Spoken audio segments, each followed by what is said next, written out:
श्री कृष्ण ने भी ब्रजवासियों से इंद्र की पूजा रुकवा करके गोवर्धन की पूजा करवाई, गायों की पूजा करवाई, ब्राह्मणों की पूजा करवाई।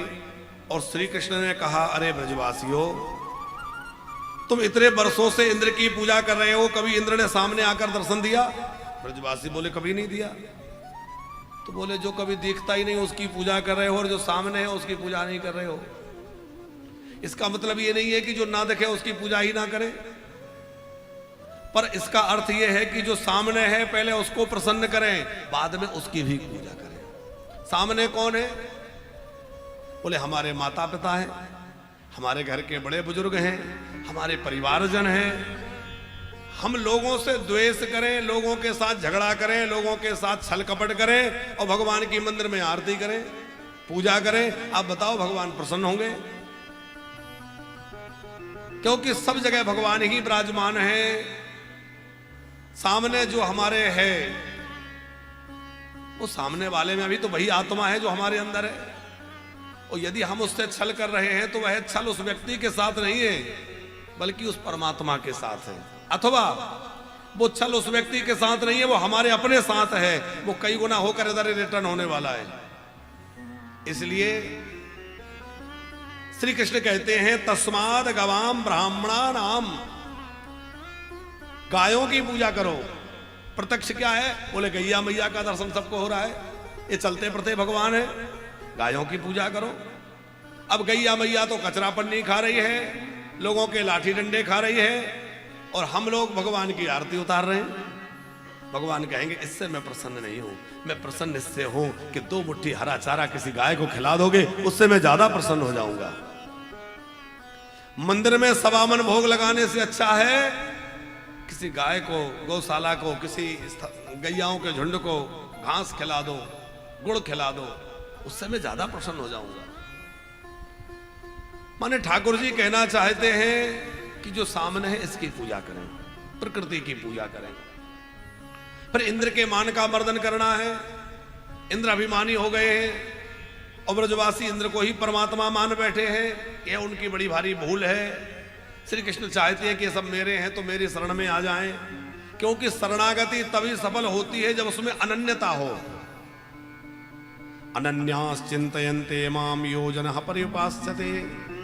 अनन्य भाव से जब कोई भजता है तभी शरणागति पूरी होती है। शरणागति में,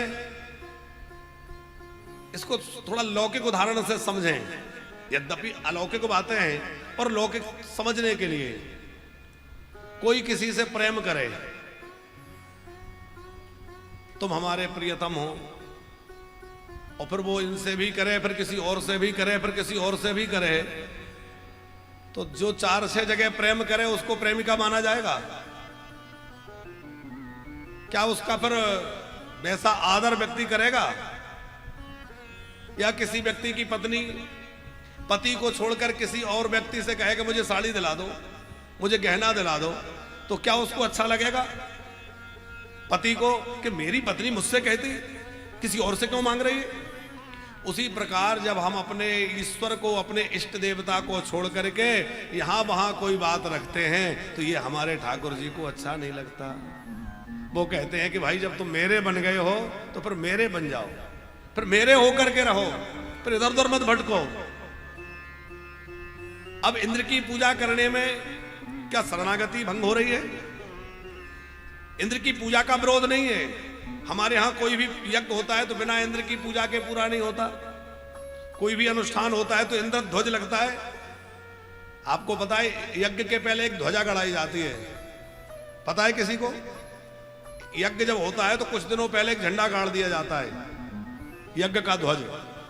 उस ध्वज का नाम है इंद्र ध्वज, इंद्र के नाम से होता है।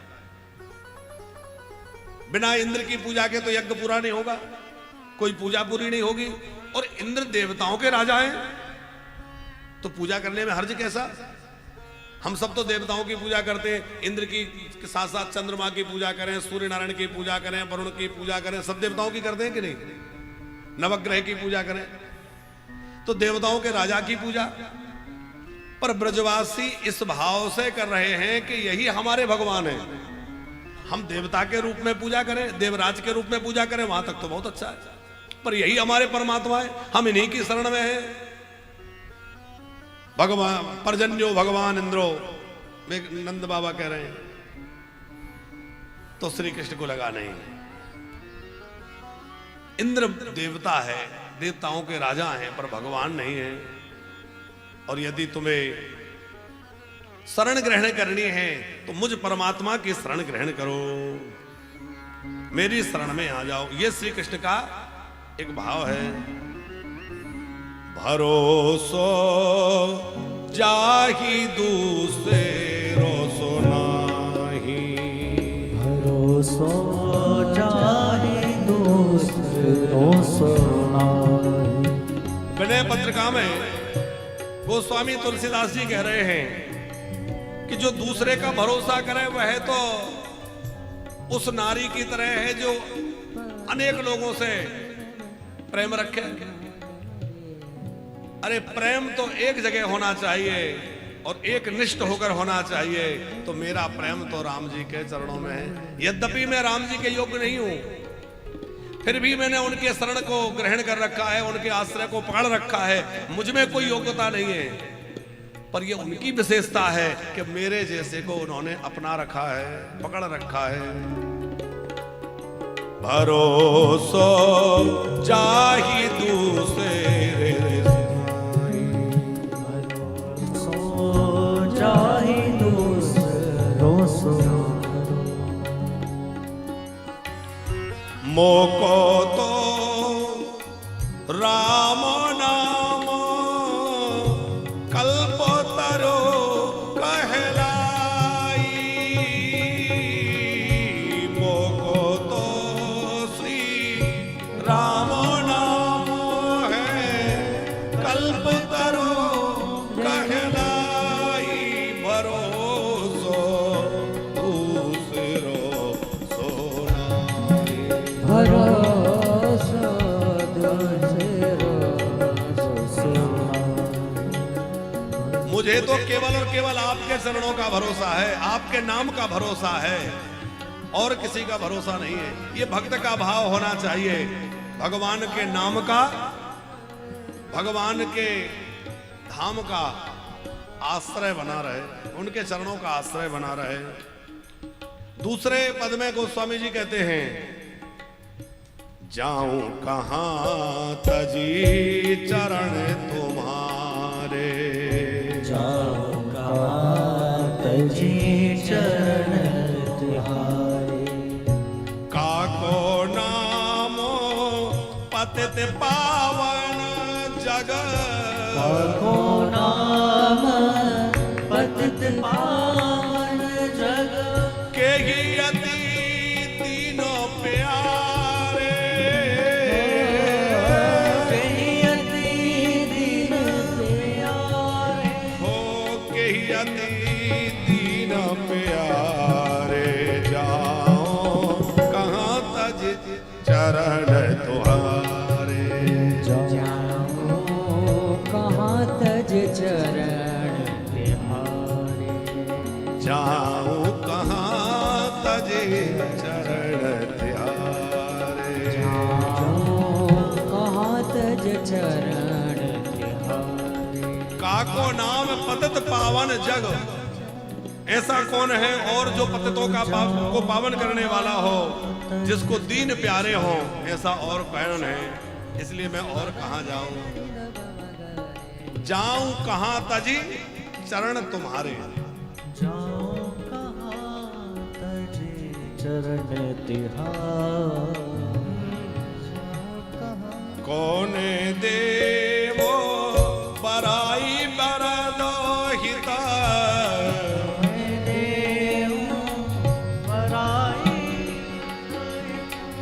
हाटी हाटी आदा मैं उधारे। हटी हटी अधम उमारे।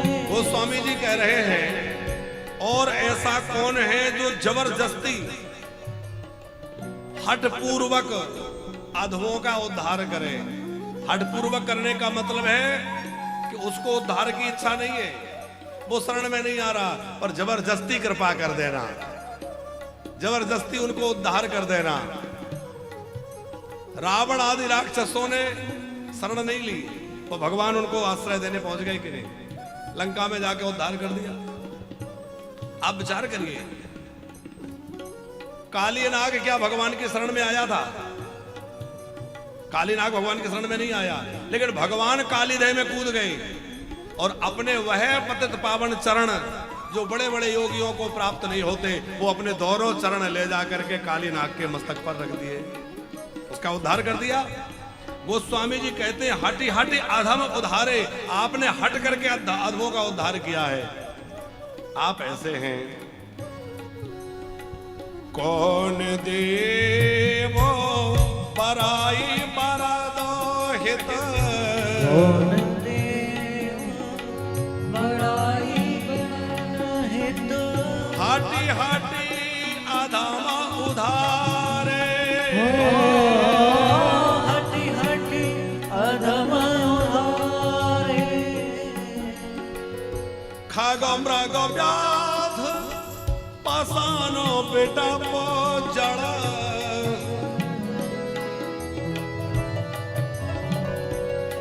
हो जवन कवन सुर तारे, हो जवन कवन सुर तारे, जाओ कहाँ तज चरण तिहारे, जाओ कहाँ तज चरण तिहारे। किस किसको त्याग तारे? बोले खग मृग व्याध। खग माने पक्षी, मृग माने पशु। आपने गजराज पर कृपा करी, आपने गीधराज जटायु पर कृपा करी, व्याध पर कृपा करी, पाषाण आपने तो अहिल्या पर पाषाण जो बनी हुई थी उस पर कृपा करी। अब अहिल्या चल के तो नहीं आ सकती थी, वो तो पत्थर बनी थी, पर राम जी चल के उसके पास गए कि नहीं? अच्छा बताओ, सबरी राम जी के पास गई कि राम जी सबरी के पास गए? राम जी गए। अहिल्या राम जी के पास आई कि राम जी अहिल्या के पास गए? राम जी गए। केवट के पास, वनवासियों के पास खुद राम जी चल के गए कि नहीं? गोस्वामी जी कह रहे हैं कि भक्तों को आना नहीं पड़ता, आप तो ऐसे दयालु हैं कि खुद चल के भक्तों के पास पहुंच जाते हैं और जो जहां है उस पर कृपा बरसाने लग जाते हैं। अब ऐसे दीनानाथ दीन दयाल को छोड़ करके और मैं किसी और का सहारा लूं तो मैं बड़ा मूर्ख हूं, इसलिए जाऊं कहां तज चरण तिहारे। देव दनोजे मुनि नाग मनोजो सब,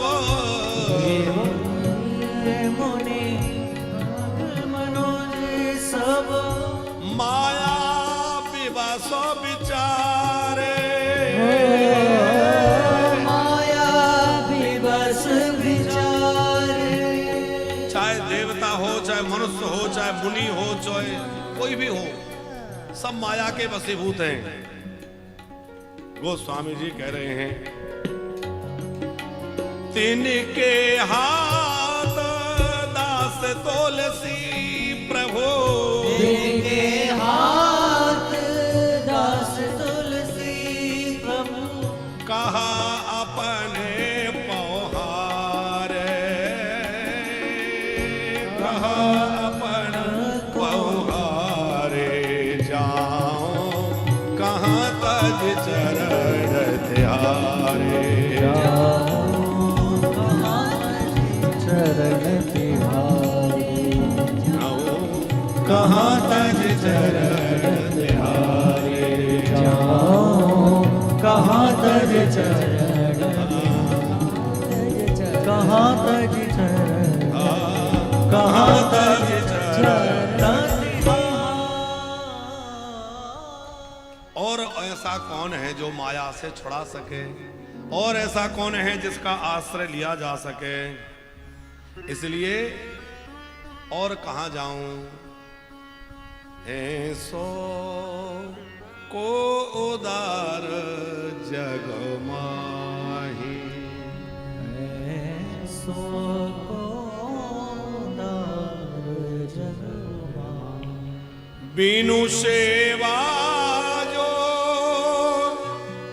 ध्रुवया दीन पर सेवा जो द्रवए दीन पर राम सरे से को नाही राम सरिस को नाही ऐसो को दार जग माही ऐसो को दार जग। पंकज जी, कवि ठाकुर जी ऐसी कृपा करें कि केवल विनय पत्रिका पर एक आध महीने की कथा हो, जैसे महाराज जी ने करी। और विनय पत्रिका के एक एक पद इतने रसमय हैं, वो स्वामी जी ने अपने हृदय को खोल के रख दिया विनय पत्रिका जी में। और क्या दीनता के और क्या विनय के और क्या अद्भुत भाव दिए हैं। और कभी ऐसा योग बना, अब आगे थोड़ा थोड़ा वानप्रस्थ के कामों को वो हो जाए तो पांडे जी फिर ऐसा कुछ क्रम बनाए कि सप्ताह क्रम जो चले वो तो अलग चले, और घंटे 2 घंटे प्रतिदिन जो है विनय पत्रिका के ऊपर चर्चा हो। विनय पत्रिका पूरी हो जाए तो फिर कुछ और ऐसा पकड़ लिया जाए, क्योंकि सप्ताह क्रम में तो जल्दी सब रहता है। पर स्वतंत्र रूप से सत्संग के आनंद लेने के लिए कुछ ऐसे प्रसंगों पर भी कथाएं होनी चाहिए। अभी महाराज जी गीता वाटिका में कौन सी कथा कर रहे हैं? केवल 11 स्कंद पर कथा चल रही महाराज जी की, मलुकपीठ वाले महाराज जी की। 11 दिन तक 11वें अध्याय पर ही कथा चलेगी। आनंद आएगा एक एक श्लोक पर, फिर क्या बढ़िया व्याख्या। और महाराज जी तो फिर महाराज जी क्या कहना। तो इंद्र का मानमर्दन हुआ, इंद्र ने भयंकर वर्षा करी, ब्रजवासियों को समूल नष्ट करने का निश्चय करके प्रलंकारी मेघों को भेज दिया। यह है संसार की प्रीति। थोड़ा सा भी यदि चूक हो जाए सेवा में तो जरा में व्यक्ति रूठ जाता है। ठाकुर जी का प्रेम ऐसा है कि जिससे प्रेम कर लिया, जिसको अपना लिया, उसको त्यागते नहीं। संसार का प्रेम ऐसा है, थोड़ी चूक हो जाए तो वो फिर अच्छाइयां भूल जाता है, बुराई याद रखता है। तो इंद्र ने अच्छाई को तो भुला दिया कि इतने वर्षों से हमारी पूजा कर रहे हैं, उस बुराई को याद रखा कि इस बार इन्होंने मेरी पूजा क्यों नहीं करी। बड़ा भारी गर्जना होने लगी, वर्षा होने लगी। पर श्री कृष्ण ने कहा जो मेरी शरण में आ जाता है उसको फिर कभी दुखी नहीं होना पड़ता। एक बार जो आश्रय ले ले उसका कोई कुछ बिगाड़ सकता है। हनुमान जी रावण से कह रहे हैं कि एक बार राम जी की शरण में आ जा, फिर तुम्हें ना ब्रह्मा से भयभीत होने की आवश्यकता है, ना महादेव से भयभीत होने की आवश्यकता है, ना काल से, ना यमराज से, ना किसी से कोई भय नहीं रह जाएगा। राम जी का आश्रय एक बार ले लोगे तो तुम सबसे निर्भय हो जाओगे। सबसे भगवान निर्भय बना देते हैं। अच्छा, संसार में आपको कोई किससे निर्भय बना सकता है? कोई गांव का मुखिया है, आपका उससे बड़ा अच्छा प्रेम हो गया तो वो आपको पूरे गांव से निर्भय बना सकता है, क्योंकि उसकी प्रभुता गांव पर है। कोई पूरी पंचायत का मुखिया है तो वो आपको पूरी पंचायत से निर्भय बना सकता है। तो पंकज जी, इसी तरह कोई तहसील का, जिला का, जनपद का, जहां का भी मुखिया होगा उतने अपने कार्य क्षेत्र से इसको आपको वो कर सकता है। पूरे देश का कोई मालिक हो, पूरे देश के ऊपर जिसका अधिकार है, राष्ट्रपति महोदय हो, प्रधानमंत्री महोदय हो, तो पूरे राष्ट्र से आपको सुरक्षित कर सकता है, निर्भय बना सकता है। पर पूरी दुनिया से तो नहीं बना सकता। पर ठाकुर जी तो है एक गांव, पंचायत, जनपद, जिला के नहीं, एक देश विशेष के नहीं, अरे पूरे पृथ्वी के नहीं, अनंत कोटि ब्रह्मांड के मालिक हैं। और अनंत कोटि ब्रह्मांड के मालिक से जब हमारा आश्रय हो जाएगा, जब उनकी शरणागत हो जाएंगे, तो बताओ फिर किसका है, किसकी हिम्मत है जो हमारे आंख उठा के देख सके। क्योंकि उनका सामर्थ्य तो सब जगह चलता है, उनकी प्रभुता तो सब जगह चलती है। और विशेष बात, संसार में आपको कोई भी सब दुनिया से निर्भय बना सकता है, पर अपने आप से निर्भय नहीं बनाएगा। वो ये चाहेगा कि ये व्यक्ति कम से कम मुझसे डरता रहे, चाहेगा कि नहीं? दूसरों से तो निर्भय बनाएगा पर अपना थोड़ा भय दिखाता रहेगा। पर ठाकुर जी ऐसे हैं कि दूसरों से तो निर्भय कर ही देते हैं, अपने से भी निर्भय कर देते हैं। प्रभु तरु तर कपिडार पर, यह है भगवान की शरणागति। और शरणदाता प्रभु राम के जो सेवक हैं वो ऊपर बैठे हैं और मालिक नीचे बैठे हैं, और राम जी प्रसन्न हो रहे हैं कि प्रभु तरु तर कपिडार पर, ते किए आप समान, तुलसी सीता नाथ सो, साहेब शील निधान, ऐसो को उदार जग माही, बिनु सेवा जो द्रवय दीन पर, बिनु सेवा जो द्रवय दीन पर, राम सरिस को नाही, राम सरस को नाही, ऐसो को उदार जग। इंद्र ने भयंकर वर्षा करी, लेकिन सबको आश्रय देने वाले श्री ठाकुर जी, उन्होंने 7 वर्ष के कन्हैया ने 7 कोस के गोवर्धन को सहसा अपने बाएं हाथ के कनिष्ठ का अंगुली पर धारण कर लिया, और ठाकुर जी गिरिराज धरण बन गए कि नहीं? अब ठाकुर जी गिरिराज धरण तो बन गए, पर यहां एक बड़ी विशेषता वाली बात है पांडे जी। हमें अभी एक संत बड़ी अच्छी बात सुना रहे थे, बोले श्री कृष्ण की इसमें महिमा नहीं है, ब्रजवासियों की विशेषता है। क्योंकि श्री कृष्ण तो अनंत कोटि ब्रह्मांड को धारण करने वाले हैं, तो गोवर्धन उठाना कौन सी बड़ी बात है, उठा लिया। लेकिन ब्रजवासियों की क्या विशेषता है? बोले 7 वर्ष के बालक पर इतना दृढ़ भरोसा कि पर्वत के नीचे चले गए। अरे और कोई होता तो ये डर लगता कि भैया ये बच्चा है, इसने पहाड़ जैसे तैसे उठा तो लिया, अब कब इसका हाथ मुड़ जाए कि हाथ से पर्वत गिर जाए, संभावना है कि नहीं? हाथ हिल जाए, बच्चा है, गिर जाए, और पर्वत गिर गया तो बताओ नीचे जितने लोग थे उनकी क्या हालत होती है। कल्पना करिए कि इतना बड़ा विशाल पर्वत ऊपर उठा हुआ है और सब लोग उसके नीचे हैं, गोपियां, गैया, ग्वाले, और कदाचित पर्वत गिर जाए तो क्या दशा होगी? कोई बचेगा? लेकिन कितना दृढ़ भरोसा उन ब्रजवासियों का श्री कृष्ण पर है कि हमारे लाला ने गोवर्धन उठा लिया, अब हमें किसी प्रकार की चिंता नहीं करनी है, और सबके सब निर्भय होकर के गिरिराज जी के नीचे पहुंच गए। ये ब्रजवासियों का दृढ़ भरोसा है। और फिर जो है 7 दिन पर्यंत गोवर्धन धारण किए रहे। अभी माधव गौड़ाचार्य, वो हमारे श्री पुंडरीक जी महाराज, वो एक बड़ा अच्छा भाव दे रहे थे। बोले एक दिन में ही इंद्र समझ गया कि ये परमात्मा है, तो 7 दिन वर्षा क्यों करी? बोले वो तो एक ही दिन में समझ गया, और एक ही दिन में वर्षा बंद करने वाला था। श्री कृष्ण ने कहा खबरदार, अब बंद नहीं करोगे, अब बरसने दो, लगी रहने दो झड़ी। क्यों? बोले ऐसा योग कहां मिलेगा? जब गोपियां मिलती हैं तो ग्वाले नहीं होते, जब ग्वाले होते हैं तो गैया नहीं होती, गोपियां नहीं होती, कभी गैया नहीं होती, कभी मैया नहीं होती।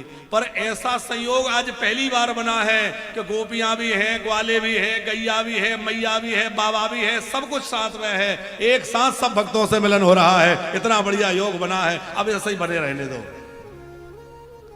7 दिनों तक सब लोग उस छवि का दर्शन करते रहे और सब आनंद विभोर बने रहे। फिर इंद्र ने आके क्षमा याचना करी।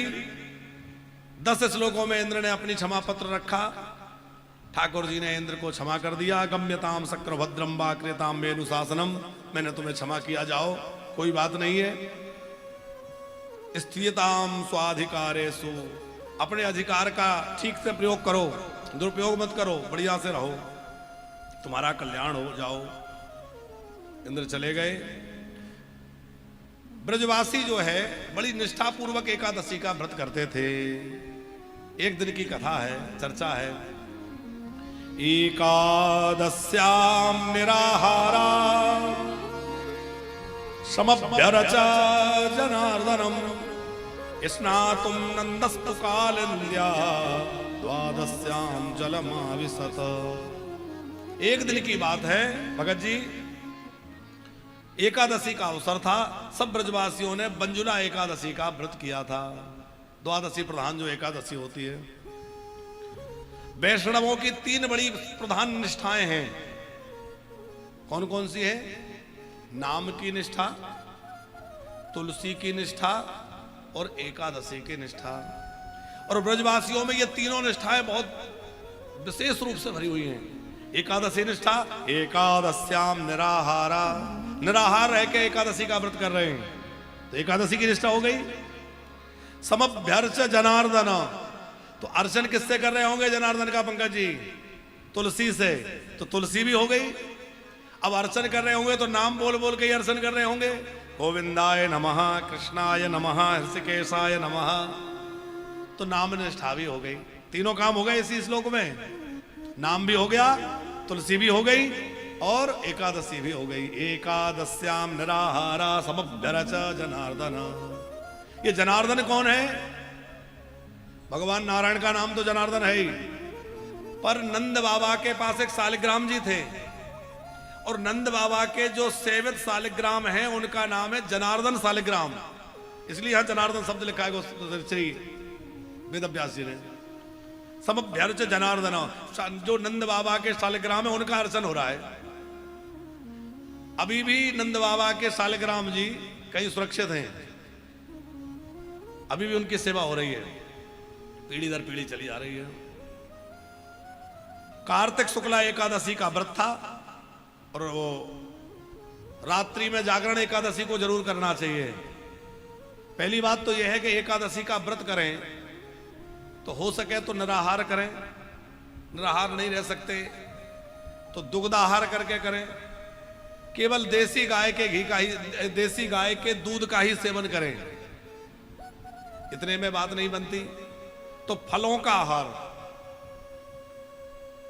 केवल दूध और फल। अब हम लोग तो फलाहार के नाम पर इतना पाते हैं जितना हम साधारण दिनों में नहीं पाते हैं। सच्ची बात है कि नहीं? पूड़ी पकौड़ी ये वो। अभी हम निर्जला एकादशी थी ना अभी, तो हम यहां थे, अलीगढ़ में कथा चल रही थी, तो उन्होंने जो फलाहार बनाया था वो तो बड़े अच्छे लोग, सेठ लोग थे। वो आइटम गिनना ही मुश्किल था। एकादशी में हमने कहा भाई निराहार क्या है, ये तो जबरदस्त आहार है। अब उन्होंने अपनी निष्ठा से बनाया, उनका कोई वो नहीं है, पर कहने का अभिप्राय है कि हम लोग एकादशी में और अधिक पा लेते। जिसका शरीर साथ दे, प्रयास करिए कि केवल फल और दूध पर एकादशी करें। और हो सके तो एक नियम, हम क्या करें, हम बड़े प्रमादी हैं, सोचते तो बहुत हैं और यहां बैठते तो अच्छी अच्छी बातें मन में आती है कि ये भी शुरू हो जाए, ये भी हो जाए, पर कभी कभी नहीं हो पाता, कुछ चीजें हो जाती हैं। एक बड़े दिन से मन में भाव है और अब ये चर्चा हो रही है तो विशेष आ रहा है कि प्रत्येक एकादशी को वानप्रस्थ में सहस्त्रार्चन ठाकुर जी का होने लगे। समभ्यर्च जनार्दन, प्रत्येक एकादशी को हम सब लोग जितने वानप्रस्थी हैं सब लोग बैठ जाया करें। अपना थोड़ा तुलसी मंगा ली, पुष्प मंगा लिए, या तिल के दाने तिल रख ली और बढ़िया हमारे पुजारी जी ही पूजा करा दे, शालिग्राम जी का अभिषेक हो जाए और उसके बाद सब लोग अपना 1000 नामों से अर्पण करें। ऐसा होना चाहिए कि नहीं? अच्छा आप बताओ किशन लाल जी, आप हाथ नहीं उठा रहे। यही सबसे लेट कमरे में से निकलते हैं। बड़े अच्छे, ये तो कह रहे ऐसे है किसी भी काम के लिए कह दो, इनकी तरफ से मना ही नहीं है। हाँ महाराज जी ठीक है, चलो महाराज जी। ये कुछ लोग तो ऐसे इनके, हमारे को बड़ा बल मिल गया है आप लोगों के यहाँ से रहे भाई, चलो हमारे सब लोग तो बैठे, कोई भी आयोजन हो, अनुष्ठान हो, ये हो वो कुछ भी हो तो सब लोग हैं। और किशन लाल जी का तो हर प्रकार का सहयोग, धन का सहयोग भी खूब विशेष ही रहता है। तो खूब इनका कल भी गोचारे के लिए, फिर गुड़ के लिए भी कह रहे हैं महाराज जी ये भी कर, इनका मन तो इतना होता है महाराज जी ये भी कर लो, ये भी कर लो। कई बार हमें संकोच लगता है कि भाई ऐसा ना हो किसी को लगे कि ये तो इनका अधिक लाभ ले रहे हैं, तो हमें संकोच होता है कुछ कहने में। और ये कहते नहीं नहीं महाराज जी इसमें भी करवा लो, उसमें भी करवा लो। खूब भाव है। धन तो भगवान ने बहुतों को दिया है, पर मन भगवान कुछ लोगों को देते हैं, और जिसको ये मन मिला है वो भगवान की विशेष कृपा है साहब। धन और मन दोनों को जिसके पास है, किसी के पास मन बहुत है धन नहीं है, किसी के पास धन बहुत है मन नहीं है, पर दोनों जिसको मिला है वो ऐसे कुछ ही लोग हैं जो भगवान की कृपा से उदार मना होकर के सेवा करते हैं। अभी मुंबई में भी, मुंबई में किया, वो कहां किया, वो जो टीवी भिजवाई महाराष्ट्र में, महाराष्ट्र में कोई ऐसा स्थान है जहां दिव्यांग बच्चों को रखा जाता है। कोई सुन नहीं सकता, कोई देख नहीं सकता, कोई बोल नहीं सकता, ऐसे बधिर मूक बालकों को वहां रखा जाता है। और वहां भी आपने अभी सेवा भेजी है, बड़ी टीवी लगवाई बच्चों को देखने के लिए, जो बच्चे सुन देख सकते हैं। तो मतलब आपकी सेवाएं लगातार कहीं ना कहीं कुछ ना कुछ होती रहती है। तो अब हम भूल जाएं तो आप लोग याद रखिएगा, एकादशी वाला 1-2 दिन पहले से ही पुजारी जी को याद दिला दो। देखो हमारा तो क्या है कि जब तक यहाँ बैठे जब तक ये सब बातें याद ज्यादा रहती है, और फिर ये लगता है भाई परमिशन का क्या हुआ, उस लोहा वाले का क्या हुआ, वो आया कि नहीं, इसका क्या हुआ, उसका क्या हुआ, जल्दी बनाओ। फिर किसी का फोन आ गया, महाराज जी हमारा कमरा कब तक बन रहा है, उसको बताते भाई चले। तो ये सब हम व्यवस्था में भी लग जाते हैं, तो कई बार भूल भी जाते हैं। तो आप लोग जो है, देखो ये आपका अपना घर है, अब यहीं रह रहे हैं तो घर ही है कि नहीं है, और हर प्रकार से आपका अपना घर है। ये गोविंद जी वानप्रस्थ आश्रम किसका घर है, आप लोगों का है कि नहीं, सब आपका घर है। इसको कैसे सजाना है, कैसे बढ़िया चलाना है, कैसे और अच्छा करना है, आप लोग सुझाव दीजिए हमको या लोगों को, महाराज जी इसमें हम ऐसा और करें, इसमें हम लोग ऐसे और कर लें। आपको जहां जो बढ़िया लगता है कि इसको और हम क्या अच्छा कर सकते हैं। ये नहीं है कि हम तो भाई यहाँ पर बैठे महाराज जी जो कहेंगे, या संस्था जो, संस्था आप ही हैं, आप ही मालिक हैं, आप ही सब कुछ हैं। आप लोग अपने से बढ़िया बढ़िया विधान बनाइए कि कैसे कैसे इसको हम और बढ़िया बढ़िया तरीके से चला सकते हैं। तो खूब आनंद से हम लोग यहाँ रहें, और इतना परस्पर प्रेम से रहें कि लोग देख करके ईर्ष्या करने लग जाएं कि वाह भैया वहां बड़ा आनंद आ रहा है।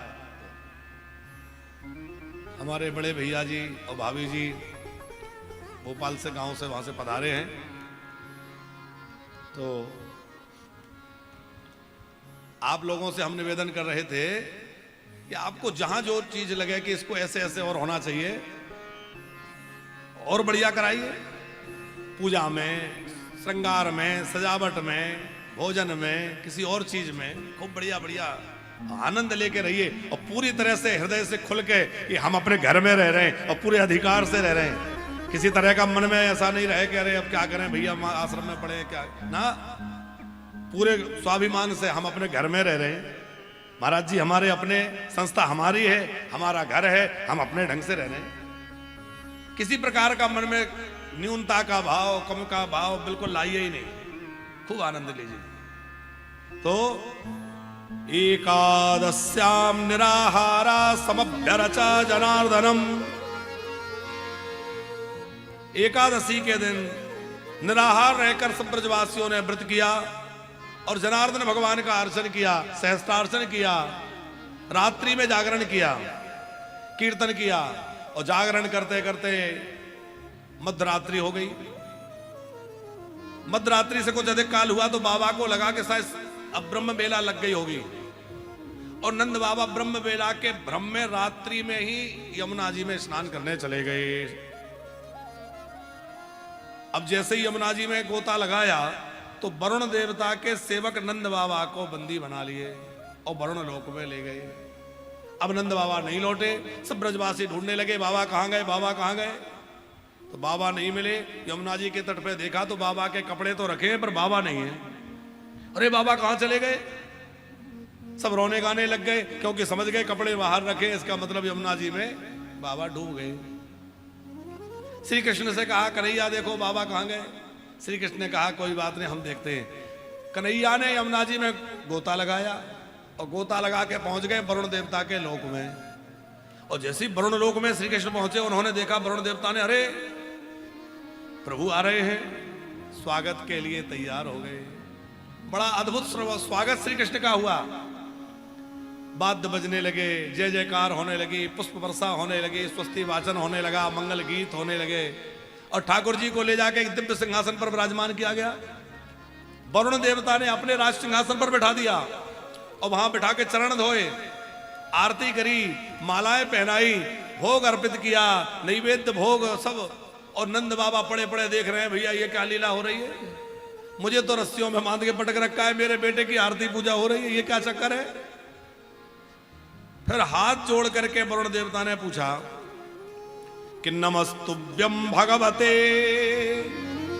ब्रह्मणे परमात्मने न यत्र भूयते माया लोक सृष्टि विकल्पिना। हे भगवान, आपको मेरा बारंबार नमस्कार है। हे परमात्मा, आपके चरणों में मेरा नमन है। आप आज्ञा करिए मुझे क्या करना है। आपका यहां आगमन कैसे हुआ। अरे आप मुझे बुला लिए होते, आप यहां आए। तब श्री कृष्ण ने सारी बात कही कि भैया तुमने जिनको बंदी बना रखा है वो हमारे बाबा हैं, हमारे पिताजी हैं। अरे प्रभु क्षमा करिए। फिर तो वरुण देवता ने क्षमा मांगी और नंद बाबा को भी पूजन किया। नंद बाबा की भी आरती पूजा करी, पिताजी हैं प्रभु के, और दोनों को विदा कर दिया उपहार दे करके। अब नंद बाबा और श्री कृष्ण यमुना जी के कुंड से बाहर आए। अब कुंड से जब बाहर आए तो सब प्रसन्न हो गए पर आश्चर्यचकित हो गए। क्यों? नंद बाबा के कपड़े सूखे हैं। कोई भी जल में से निकलेगा तो पानी में गीले होंगे। नंद बाबा के कपड़े सूखे हैं और साधारण वस्त्र नहीं पहन रहे। नंद बाबा बड़े दिव्य वस्त्र धारण करे हुए हैं क्योंकि वरुण लोक से वस्त्र मिले। अद्भुत वस्त्र अलंकारों से अलंकृत है बाबा। ये देख करके सब चकित होकर के पूछने लगे बाबा। अच्छा, बाबा को घेरे लिया, फेंटा पकड़ लिया। बाबा बताओ कहां चले गए थे, तो ये क्या लीला है, कपड़ा कैसे सूखे हैं, ये कहां से पहन के आ गए। बाबा बोले भैया इसमें मेरा कोई चमत्कार ना है। तो बोले जो कुछ चमत्कार है वो मेरे लाला को है। उस समय गर्गाचार्य जी ने कही, मैंने मानी नहीं,